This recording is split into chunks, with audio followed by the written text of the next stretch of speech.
আমার জন্মের আগে শুনছি আওয়ামী লীগ ক্ষমতায় ছিল, তো সেখানে প্রধানমন্ত্রীকে বেডি মানুষ। এরপরে আমার জন্ম হইল, জন্মর পর থেকে শুনছি যে বিএনপি ক্ষমতায়। তো তখন তো আমি ছোটো কিছু বুঝতাম না, মানে কোলের মধ্যে যখন একটু বুঝতে পারলাম, মানে বোঝা শিখলাম, একটু বড় হইলাম, তখন শুনি যে বিএনপি হাওয়া ভবন নামে একটা ঘর তৈরি করছে, ভবন তৈরি করছে। তো ওখানে কী হইতো, ওখানে কিছু দরবেশ থাকতো, তো ওই দরবেশরা আপনার ইয়ে করতো, একটু ঝাড়ফুঁক করে দিত, ঠিক আছে। তো গেল, তো তখন তো এত কিছু বুঝতাম না বিএনপির আমলে, ঠিক আছে, এখন বুঝতাম না। তো বিএনপি কী করলো, যে তত্ত্বাবধায়ক সরকার দিল। কে আসলো? ফখরউদ্দিন আহমেদ, সারা ফকির, যাই হোক, ফখরউদ্দিন আহমেদ। তো এই ফখরউদ্দিন আহমেদ কী করলো, এই ফখরউদ্দিন আহমেদ এবং দুই প্রধানমন্ত্রীকে, বিএনপির এবং আওয়ামী লীগের দুই প্রধানমন্ত্রীকে জেলে ভরে দিল। জেলে বইরা ভালোই দেশটা চলতেছিল, সুন্দরভাবে চলতেছিল, চাঁদামুক্ত, মাদকমুক্ত একটা দেশ, একটা সন্ত্রাসমুক্ত দেশ গড়তেছিল, ভালোভাবেই সুন্দরভাবে গড়তেছিল। এই ফখরউদ্দিন কী করলো, নির্বাচন নিয়ে আসলো। মানে ফখরউদ্দিনে যা খাইছে, যা কামাইছে, যা করছে করলো, নিজের গতি করলো, কইরা একটা নির্বাচন দিল, বা সুন্দর সুষ্ঠুভাবে একটা নির্বাচন দিল।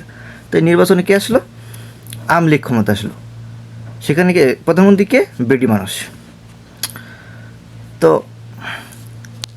বেডা মানুষ কিন্তু খুব সুন্দরভাবে দেশটা পরিচালনা করতেছিল। তো এর মধ্যে ক্ষমতায় আসলো বেডি মানুষ। এখন এই বেডি মানুষ আসার পর থেকে দেশের দুর্নীতি, দেশের চাঁদাবাজি, সন্ত্রাসী, ধর্ষণ, মানে খুন খারাপির থেকে শুরু করে গুম একে লাগালে চলতে থাকলো। এমনভাবে চলতেছিল, সরকারি যারা চাকরি করে তাদের বেতন হাই করে দিল, তাদের নিজের করে নিল, মানে সরকারি সম্পদ যেগুলো সব নিজের করে নিল, টাকা পাচার থেকে শুরু করে, ব্যাংক লুট থেকে শুরু করে, বড় বড় যে পজিশনে যারা ছিল তারা সুন্দরভাবে লুট করলো, সুন্দরভাবে দেশটাকে অর্থনীতি ডাউন করতে করতে একবারে শূন্যধারে নিয়ে আসলো। তখন এই বেডি মানুষ কী করলো, আয়নাঘর নামক সুন্দর জাদুঘর তৈরি করলো, যেই জাদুঘরে লোকদের নিয়ে নিয়ে সুন্দরভাবে জাদু দেখানো হইতো। তারপরে কী করলো, ডিবির অফিসের নিচে কি সুন্দর একটা, মানে তান্ত্রিক মন্ত্রিকের একটা ঘর করা হলো। সেখানে নিয়ে যায়, ডিবি অফিসে নিয়ে যায়, সুন্দরভাবে তান্ত্রিক মন্ত্রিক দিয়া লোকটিরে ভালো কইরা সুন্দর করে খানা পিনা খাওয়ায় সুন্দরভাবে আবার সাইরা দিত, ঠিক আছে। তো বলি, এই যে আয়নাঘর, এই যে আওয়ামী লীগের প্রধানমন্ত্রী বেডি মানুষ, এই বেডি মানুষের যে আয়নাঘরটা তৈরি করলো, এই আয়নাঘরে কী হইতো, ওই যারা একটু বিএনপির একটু নেতা কোতা আসছিল, যারা একটু বিএনপির একটু ভালো লেভেলের একটু আসছিল, ঠিক আছে, যারা একটু মানে সেনাবাহিনীতে ভালো ভালো পোস্টে যারা আসছিল, তাদেরকে কী করলো, ধৈর্য দমন করে আয়নাঘরে বন্দি করে দিল। এই আয়নাঘরে বন্দি করার পরেই বিএনপির আস্তে আস্তে ডাউন খেয়ে গেল। তো এখন আওয়ামী লীগ এই 15টা বছর 16টা বছর এভাবেই সুন্দরভাবে দেশটাকে ডাউন করতে করতে করতে করতে করতে একবারে তলায় নিয়ে আসলো। এবার দেখা যাইতেছে ব্যাংকে টাকা নেই, দেশের অর্থনৈতিক অবস্থা খুব খারাপ, দেশের সম্পদের দাম বাইরে যাইতেছে, দেখা যাইতেছে তরকারি কিনা খাওয়ার মতো কোনো পরিবেশ তো নাই গেল। তো এর মধ্যে কি একটা সমস্যা ছিল, কোটা আন্দোলন, কোটা নিয়ে, এই কোটা নিয়ে কথা হইতেছে। এই যে মুক্তিযোদ্ধা যারা মুক্তিযুদ্ধ করছে, মানে তারা দেশটাকে স্বাধীন করছে, 9 মাস যুদ্ধ করে, তাদের জন্য আমার খুব কষ্ট লাগে।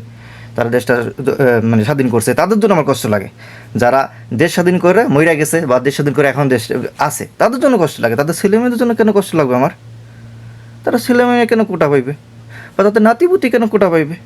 ঠিক আছে, মানলাম যে যুদ্ধ করছে তার ছেলে কোটা পাইছে, ছেলে চাকরি পাইছে, ছেলে করছে, ঠিক আছে, কী হয়েছে, তার নাতিপুতিদের চাকরি দিতে হবে, তার নাতিপুতিদের জন্য কোটা করতে হবে। গেল এই নিয়ে ছাত্র আন্দোলন শুরু হইলো কোটা সংস্কার নিয়ে।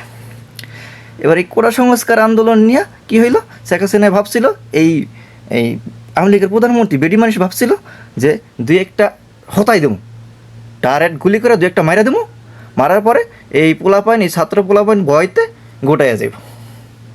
তাই করছে শেখ হাসিনাই, পুলিশের শেখ হাসিনাই এই বেডি মানুষ পুলিশের হুকুম দিল, তারপরে পুলিশে ঘের গুলি মারিয়ে দিল, কয়েকটা মাইরা দিয়ে আবু সাইদের মতো মানুষ শহীদ হয়ে গেল। এই আবু সাইদের শহীদ হওয়ার পর থেকে এই যে বেডি মানুষের উপর আওয়ামী লীগের পোলাপান অত্যাচার করলো, মারলো, মারার পরে কী হলো, এই ছাত্র সমাজ তো আর সেই ছাত্র সমাজ নাই, সেই কোটা আন্দোলন নাই। এই কোটা আন্দোলন থেকে শুরু করে এখন সরকার পতনের আন্দোলন চলে গেল। যখন দেখতেছে সরকার যে এটা তো বিপরীত দিকে যাইতেছে, তখন সরকার কী করলো, যে কোটা আন্দোলনের যতগুলো ধাপ ছিল সব দিয়ে দিল ছাত্রদের উপরে। যা তোরা তোরা যত কোটা লাগে তোকে দিয়ে দিলাম, ঠিক আছে, তোরা চাকরি কর, তোরাই বাস, তোরাই সব কিছু কর। কিন্তু পোলাবেন কি মানবো? ছাত্ররা কি মানছে? মানে নাই। কেন মানে নাই?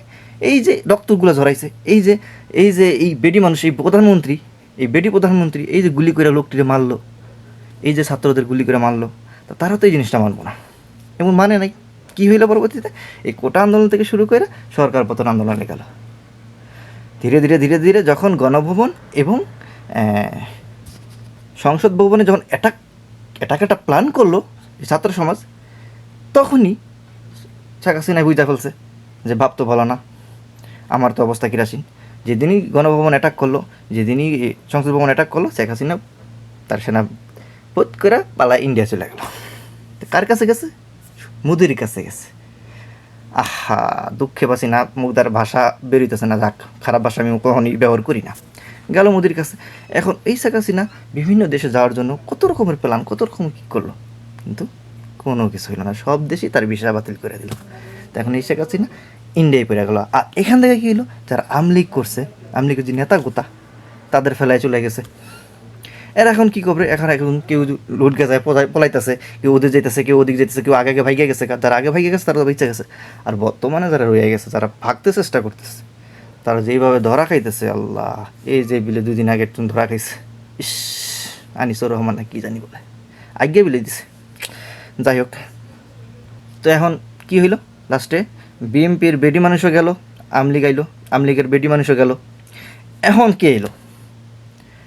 এখন আসছে যেই প্রধানমন্ত্রী হিসেবে যাকে দায়িত্ব, সাময়িকভাবে যে প্রধানমন্ত্রীকে দায়িত্ব দেওয়া হয়েছে, সে হচ্ছে ডক্টর মোহাম্মদ ইউনুস। ডক্টর মোহাম্মদ ইউনুস কেডা? ডক্টর মোহাম্মদ ইউনুস এমন একটা লোক যারে পুরা বিশ্ব চিনে, যারে পুরা বিশ্ব স্যালুট করে, যারে পুরা বিশ্বে তার নাম ডাক আছে, এমন একটা মানুষ আসলো। সে কিন্তু বেডি মানুষ না, সে কিন্তু বেড়া মানুষ। আমরা চাইছিলাম একটা বেড়া মানুষ এই দেশটাকে পরিচালনা করুক এবং এই দেশটাকে সুন্দরভাবে আগায় নিয়ে যাক। এই বেড়া মানুষই পারবে এই দেশটাকে আগাইতে, এই বেড়া মানুষই পারবে দেশটাকে সুন্দরভাবে পরিচালনা করতে, এই বেড়া মানুষই পারবে দেশের সন্ত্রাস মুক্ত করতে, এই বেড়া মানুষ পারবে দেশের ধর্ষণ মুক্ত করতে, এই বেড়া মানুষই পারবে দেশের অর্থনৈতিক অবস্থা আপ করতে। এই বেড়া মানুষই পারবে দেশটাকে ভালোভাবে, দেশের মানুষটাকে দেশের জনসংখ্যা, দেশের মানুষকে সুন্দরভাবে পরিচালনা করতে। আমরা চাই, আমরা তো বেডি মানুষের অনেক সুযোগ দিছি, পরপর 2-3 বার বেডি মানুষের সুযোগ দিছি, একটার পর একটা বেডি আইছে।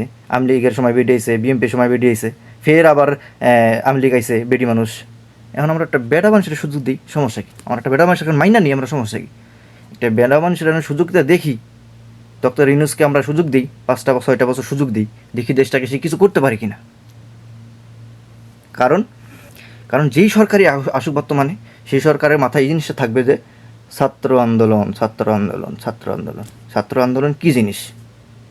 আজকে এই ছাত্র সমাজ, এই ছাত্ররা আজকে ক্ষমতাটা দিছে, যেহেতু ডক্টর ইউনুসকে দিছে ক্ষমতাটা, আমরা দেখি সে কী করতে পারে দেশের জন্য, দেশের মানুষের জন্য কী করতে পারে। আমরা তাকে একটা সুযোগ দিই, 5-6 বছর তাকে একটা সুযোগ দিই, দেশ পরিচালনা করার জন্য সুযোগ দিই। এতদিন তো আপনারা বেডি মানুষরা পরিচালনা করছেন, আপনারা দেখছেন, এই জনসংখ্যা, এই মানুষ দেখছে যে 2 বেডি কী করছে দেশটাকে। এখন একটা বেড়া মানুষের আমরা সুযোগ করে দেই, দেখি এই বেড়ায় কী করে। দেন 5-6 বছর সুযোগ দেন তারে। হঠাৎ করে তো সে ক্ষমতা এসে কোনো কিছু করতে পারবে না, তাই না? তারপরও যতটুকু করতেছে, হঠাৎ করে এসে যতটুকু করতেছে, যতটুকু সে বলতেছে, এমন তো না তো খারাপ কিছু তার মুখ থেকে আসতেছে বা কোনো কিছু। আল্লাহর রহমতে আমার মনে হয় না যে সে খারাপ কিছু ভবিষ্যতে কিছু করবে। আমার মনে হয় যে উনি ভালো কিছু করবে। আমরা সবাই সুযোগ দেবো তাকে ভালো কিছু করার জন্য। 5-6 বছর তাকে সুযোগ দিই, দেখি। এরপরে যদি দেখি সে ভালো কিছু করতেছে না, দেশটা আবার খারাপ পর্যায়ে যাইতেছে, ঠিক আছে, এরপর আবার সেই আমরা ছাত্র আন্দোলন আবার নিয়ে আসবো আইনা তাকে। ওকে, গুড।